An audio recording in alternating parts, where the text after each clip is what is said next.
Assalamualaikum warahmatullahi wabarakatuh. Berbicara tentang Indonesia, tidak dapat dilepaskan dari status Pancasila sebagai dasar negara dan dasar falsafah bangsa.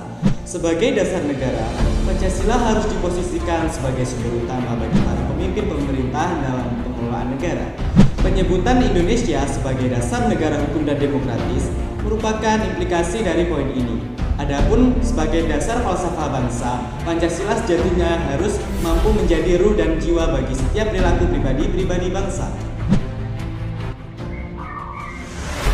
Pancasila diperingati pada tanggal 1 Juni, sedangkan Hari Kesaktian Pancasila diperingati pada tanggal 1 Oktober. Pancasila sebagai pandangan hidup bangsa Indonesia merupakan kristalisasi pengalaman hidup dalam sejarah bangsa Indonesia yang telah membentuk sikap, watak, perilaku, tata nilai norma, dan etika yang telah melahirkan pandangan hidup. Pengertian Pancasila sendiri yaitu pilar ideologis negara Indonesia. Nama ini terdiri dari dua kata dari bahasa Sanskerta, panca berarti 5 dan sila berarti prinsip atau asas. Jadi Pancasila merupakan rumusan dan pedoman kehidupan berbangsa dan bernegara bagi seluruh rakyat Indonesia.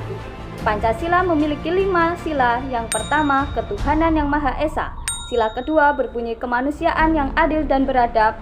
Dan sila ketiga, persatuan Indonesia. Sila keempat berbunyi kerakyatan yang dipimpin oleh hikmat kebijaksanaan dalam permusyawaratan perwakilan. Serta sila kelima berbunyi keadilan sosial bagi seluruh rakyat Indonesia.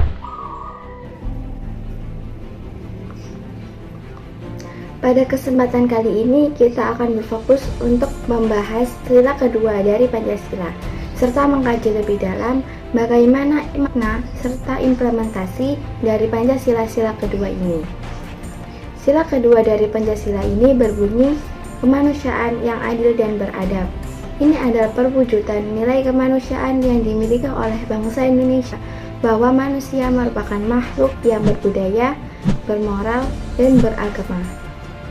Nilai kemanusiaan tersebut berhasil dirumuskan menjadi 10 butir-butir pengamalan Pancasila sila kedua.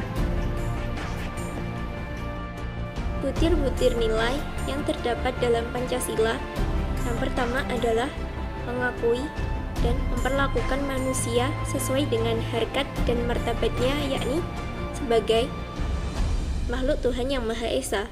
Yang kedua, mengakui adanya persamaan derajat, persamaan hak, dan kewajiban asas setiap manusia tanpa membeda-bedakan suku, keturunan, budaya, agama, warna kulit, kedudukan sosial, jenis kelamin, dan sebagainya. Yang ketiga, mengembangkan sikap saling mencintai antar sesama manusia. Yang keempat, mengembangkan sikap saling tenggang rasa dan tepas selira. Yang kelima, tidak semena-mena terhadap orang lain. Yang keenam, menjunjung tinggi nilai-nilai kemanusiaan. Yang ketujuh, gemar melakukan kegiatan kemanusiaan. Yang kedelapan, berani membela kebenaran dan keadilan. Yang kesembilan, bangsa Indonesia merasa bahwa dirinya merupakan salah satu dari seluruh umat manusia. Yang kesepuluh adalah mengembangkan sikap hormat menghormati dan bekerja sama dengan bangsa lain. Untuk selanjutnya, mari kita simak penjelasan tentang contoh implementasi sila kedua Pancasila sebagai berikut. Contoh pengamalan sila kedua dalam kehidupan sehari-hari. Sebagai makhluk ciptaan Tuhan yang Maha Esa, manusia harus saling menghargai sesama tanpa memandang perbedaan. Hal itu merupakan contoh dari butir pertama, yaitu mengakui dan memperlakukan manusia sesuai dengan harkat dan martabatnya sebagai makhluk Tuhan yang Maha Esa. Di rumah, pengamalan Pancasila kedua juga harus diterapkan seperti contoh. menghormati orang tua, menyayangi saudara, dan berbuat baik kepada tetangga. Mau membantu kesulitan mereka adalah pengamalan butir ke-6, yakni gemar melakukan kegiatan kemanusiaan. Tidak mudah main hakim sendiri, tidak merasa paling benar sendiri, serta tidak suka permusuhan dan pertengkaran agar disebut jagoan. Juga menjadi perwujudan butir ke-7, yaitu berani membela kebenaran dan keadilan.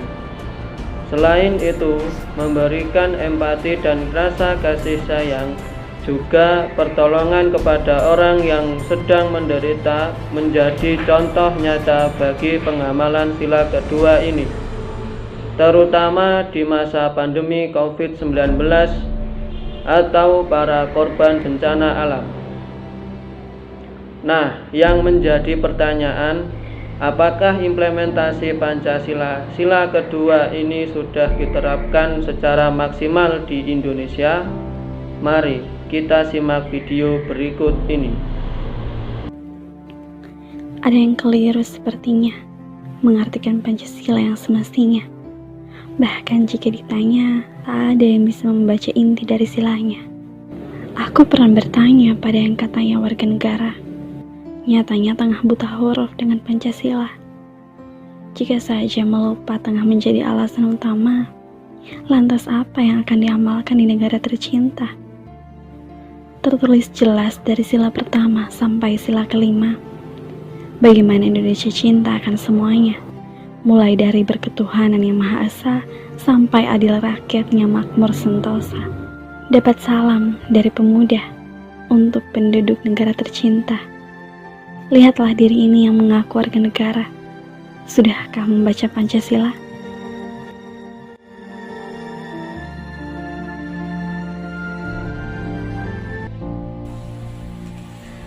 Bagaimana? Sungguh miris sekali bukan? Dari video tersebut kita bisa mengetahui bahwa generasi bangsa kita sekarang ini mengalami krisis moral. Tentu saja hal ini melanggar sila kedua Pancasila. Selain itu, diskriminasi dan pelanggaran hak asasi manusia juga seringkali terjadi di Indonesia. Ini juga berdampak buruk bagi orang lain. Maka dari itu, kita sebagai generasi bangsa harus memberikan contoh dan manfaat kepada orang lain, khususnya di lingkungan anak muda, agar penerapan Pancasila sila kedua ini bisa dilaksanakan secara maksimal, sehingga terbentuklah generasi bangsa yang berkualitas.